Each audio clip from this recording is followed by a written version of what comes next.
Okay.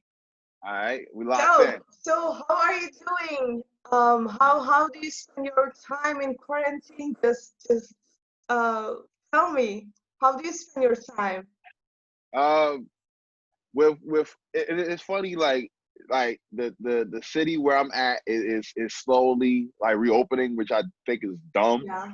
But I don't know. I'm a homebody anyway, so I'm not one of those people that like has to like be out in the mix of everything. So I'm Yeah. cool with just doing what I have to do as far as like getting the essentials and going do running errands and come back home and work like because I'm a homebody anyway. So Yeah. I'm just what I, Quarantine is a lifestyle to you. Like, in normally you like to be at home, so it's kind of your already lifestyle, right? yeah.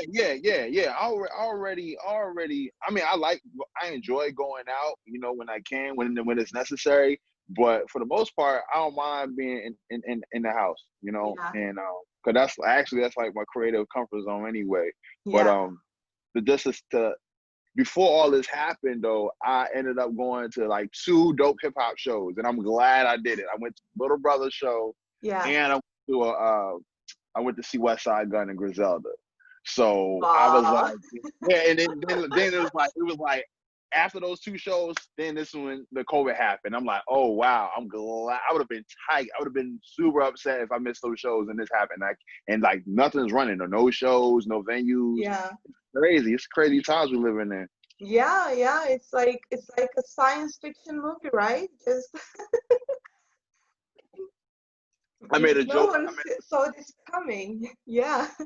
Nobody So, saw this. yeah. I made a joke. I made a joke yesterday. I posted on Facebook, and I said everybody looks like Kami. Yeah. Like, like everybody got the face covered. Like I'm like, yo, everybody looks like Kami now, and ain't no telling how long. I feel like now everybody is getting used to this way of living, and ain't no telling when there's gonna be a vaccine. So it's just like you gotta get used to this new lifestyle change. Yeah, yeah. I hope we will get used to it. I don't know. Um, What about over your end? Like, is like as far as quarantine, like, is it crazy? Like certain places reopening, or yeah, yeah. We are also in this new reopening process. Like, everyone is trying to get back to normal, but it's still there are lots of people who are getting sick every day, so it's not going that well. I mean, I don't think it is a really good idea to reopen places at this time, but they are. I think it's all happening because of economy and shit, but it's not so good. I mean, people are still dying, not as much as before, but they still are dying. They still are getting sick. mm, You know, thousands of people, let's say, every day are diagnosed. So it's not going so good. But okay, okay, let's change the atmosphere. I will right? start. Let's just take the I vibe. will start asking my questions. Okay, so first of all, I want to take you back just a little. So you've been a fan of rap music ever since you were a child, and I heard that when you were little, your parents wouldn't let you listen to rap music. Is that true? Oh, that's very true. Like I had those parents. Like I had those parents. Because I grew up in a household where it was a lot of my parents. Like my pop is a musician. He plays bass, Uh-huh. and he always believed that music is if it ain't music, if it ain't like with live instruments, it ain't music. So me being the curious teenager that I was like, man, I like music, I like hip hop music, and I would have to sneak. One story I can recall was I'm a big fan of Bone Thugs and Harmony. A lot of people don't know that. That's like one of my Yeah. favorite hip hop. I But thought it was Big L. yeah, So right. Yeah. but Big L is my favorite. He's my favorite rapper, my favorite artist. But Bone Thugs and Harmony is one of my favorite like hip hop rap groups Of of course. all Yeah. time. So yeah, I had a friend in middle school he used to steal like tape cassettes from his brother and bring them to school to let me hold them. Like, and he would just be and like the first couple times, like first like couple months, I would always like take the tapes, dub them. Next day it would be his. But this particular time, I had the tape. It was East 1999, and I probably had it for maybe like a week. And one day my pop was off work, and I had it blasted. Like my parents were gone, I had it blasted. So you're like in the 6th or 7th grade, and you're talking about shoot 'em up, bang bang. You don't know what they're talking about. Whatever. Yeah. He burst in the room. He's like, "What's this nonsense that you like?" Takes the tape out in front of me and like breaks it in front of me. Oh, sorry The for tape you. in front of me. Yeah. So not only was I upset, now I got to figure out like, dang, I was supposed to bring this tape back to my friend on Monday. So now I got to tell him, hey, my pop broke your tape. Your brother's tape on that. So yeah, that wasn't cool. That wasn't cool at all. I'm sorry for you, but still, you turned out good. You turned out a rapper, so it's Yeah, fine. so me and my father, we laugh about that story all the time. I always bring that up. Remember when you broke that tape, Bone Thugs and Harmony tape cassette? He was like, "Oh, you wasn't supposed to be listening to that." Anyway, I get it. Like, he's the father, he's the parent, and he wants to make sure that Yeah, as a child, I'm listening. I'm on a straight and narrow path. But I turned of out fine. course. Yeah. So, you've been rapping for 12 years, at least for now, and battle rapping for 7 years, right? And you had these championships and all, but I heard that you also stopped battling. Why is that? And now you want to do something different with your um, career and performances? Yeah, I haven't battled. The last time I battled was 2010. So that's like, yeah, over about 10 years I haven't battled. And the reason why, excuse me, I'm a big fan of the culture as far as Yeah. like, I try to keep up with, URL, RBE, like all the leagues is popping right now. I'm trying to keep up with them, but I don't know. Just back then it was different because I battled at the time. I don't know if you're familiar with Pumpkinhead. PH. He did an album with Marco Polo called Arch Mover Brooklyn, but he had a league in New York, and I was in that mind frame of being such a hunky battle MC, just wanted to let everybody know that I'm nice Yeah. and that I could hold my stripes. And I used to take Greyhound buses from Baltimore to New York by myself, like with nobody, just going up there like, hey, I'm nice. But then once I started falling out of love with it, once it started, being political, and then money started getting involved in these contracts, and you just see a lot of like shady people. I mean, typical industry 101 ish. Yeah. But once that started happening, I fell out of love with it. So I'm still a fan, but nah, I rather make music. I rather make music or drop freestyles and just tell people I'm nice. That battling. Because it's different now because you gotta worry about you gotta have crews with you. You gotta have a whole bunch of crews with you. You Yeah. gotta make sure the person that you're battling doesn't feel or take offense to what you're saying because people don't have tough skin. Because it is a type of sport where you have to have tough skin because anything goes. Yeah. I understand. Yeah. Okay. So, I just wanna also know about your writing process. Like, how does your creative process develops, and where do you get your inspiration from? Um. My writing process it differs. It depends on a mood. Like I have to be in the mood. But it's funny because I'm always in the mood. Like whether I really have different writing processes. Sometimes like I have a plethora of rhymes in my memo notes or just one liners that or I like different ideas that Like I like. notepad? You keep Yeah, a yeah. notepad? Yeah. Yeah, I actually keep a notepad. I actually do keep a notepad, but in my phone, I have like a Oh, list yeah, of yeah. like plethora of like rhyme because my mind is always going. So Yeah, like phone is better. Yeah, I get it.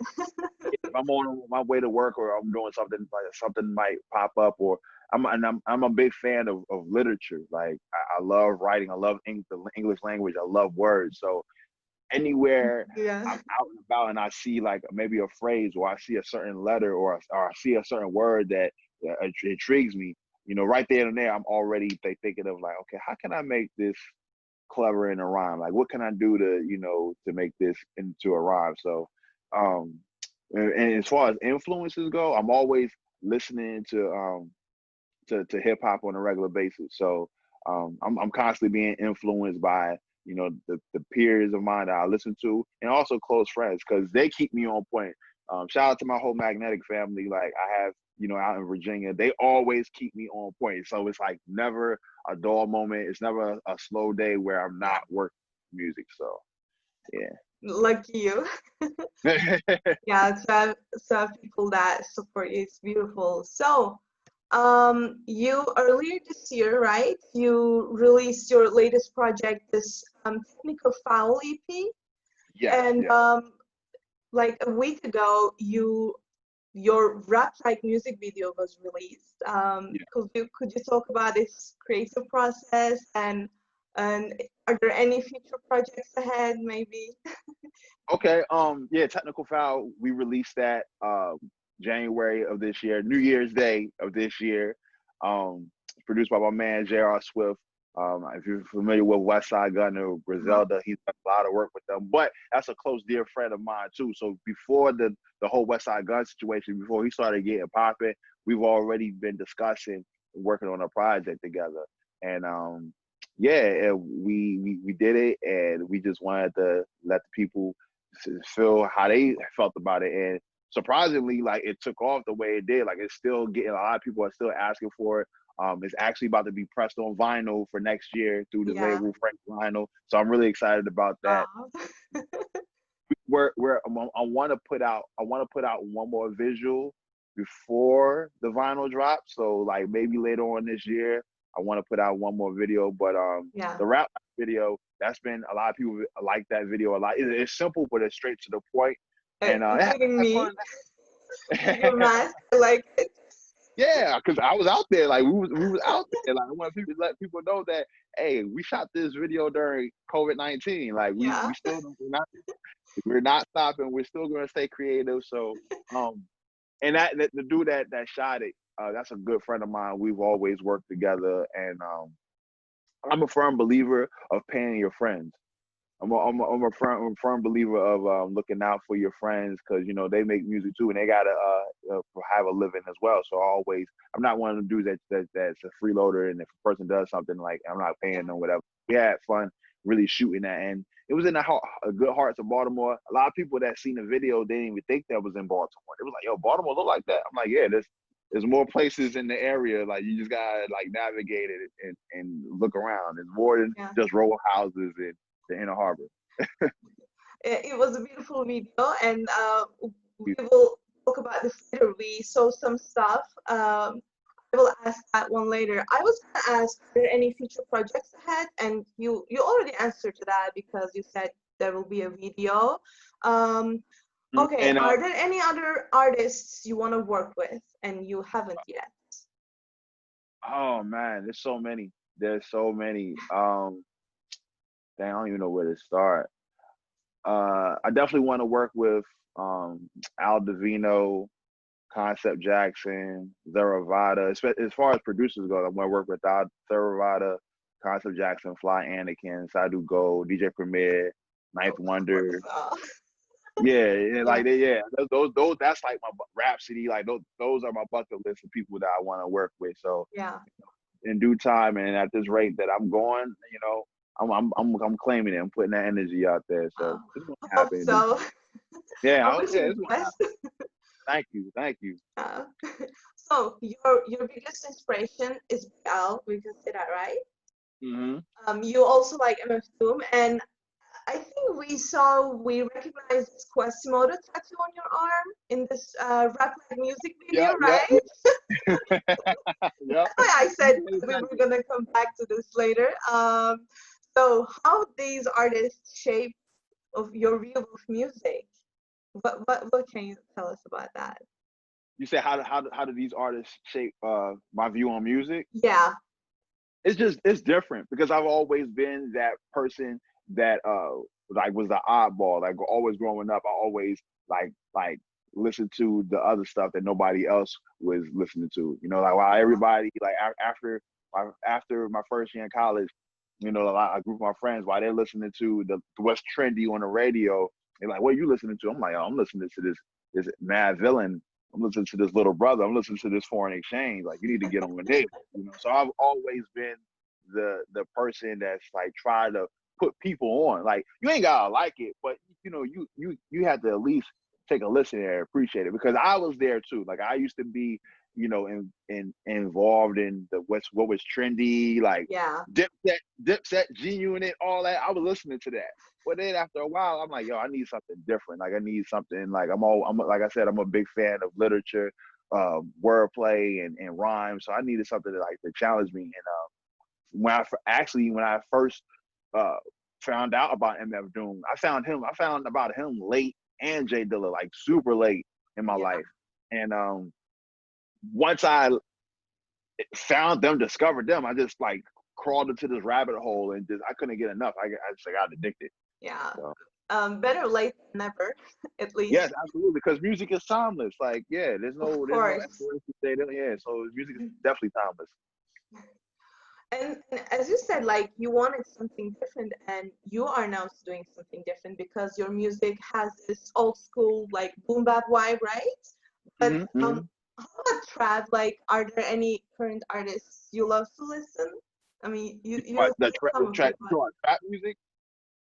Trap, yeah. Oh my goodness. Oh wow. I used to be that guy. That like never gave a chance to the trap, yeah. Yeah, to the trap music, but whatever. Everyone has this point of like, okay, it's not that bad. I could listen to it. You have the song. Like, for me, it is a song from.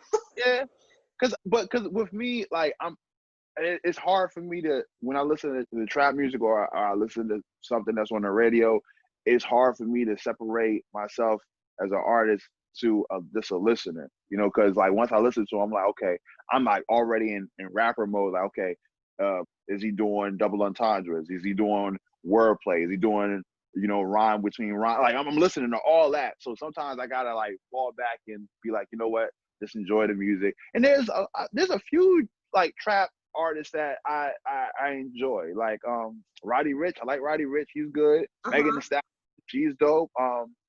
Moneybagg Yo, he's good. Like his ad-libs is hilarious. It cracked me up. But yeah, you know, and it's a young, and people always say that lane, that's a young man's game, you know. Yeah. And I have to disagree, because I feel like music, there's no age to music, but you know, you have these industry and executives that put a stamp on, okay, this is the demographic that's supposed to be for, is like with young crowds. So that's why you have like all these young people that don't really have no guidance in there. You know, they're influenced with, you know, the music that's like drug heavy and so, you know. Okay, I understand. So I'm about to finish our questions, but before that, I want to ask, what's your opinion on what's happening in America right now? I mean, after the death of George Floyd, rest his soul in peace. Are you part of the movement in any way, or did you protest in the streets? Like, how do you feel about that? I actually protested a few weeks ago. We was out there in the front lines twice, actually. The first one was peaceful. Then it ended up kind of like hectic and violent. And then the second one we went to, it was really peaceful. It's just good that everybody is uniting on both ethnicities, you know, black and white, all mixtures of colors is coming together. But my whole view on it is we can't, as a people, we can't let up right now. Like, I feel like slowly for surely things is starting to get better, and our voices is getting heard. But we still have to continue to protest, but we also have to organize. Like, I feel like that's the most important thing. Like, organize and vote. Like, that's the thing. Still protest, but organize and vote. And it's sad. Like, we shouldn't. It's 2020. We should not be still going through this. Like it's ridiculous, you know. Great, yeah, yeah. Okay, so that's all for me. I just want to thank you for taking your time Yeah, and sharing your insights and um, much love from far away with 7 hours of time. right. We made it happen though. We made it happen though. Thank you so much. It was very enjoyable to speak with you. I'm very happy. Likewise. Thank you for your modesty and sincerity, and thank you for taking your time and speaking to us. Much love from Turkey. Oh, much love from Baltimore. Word. Thank you. Okay, so I will stop recording and then I wanna say goodbye to you. Okay, stop.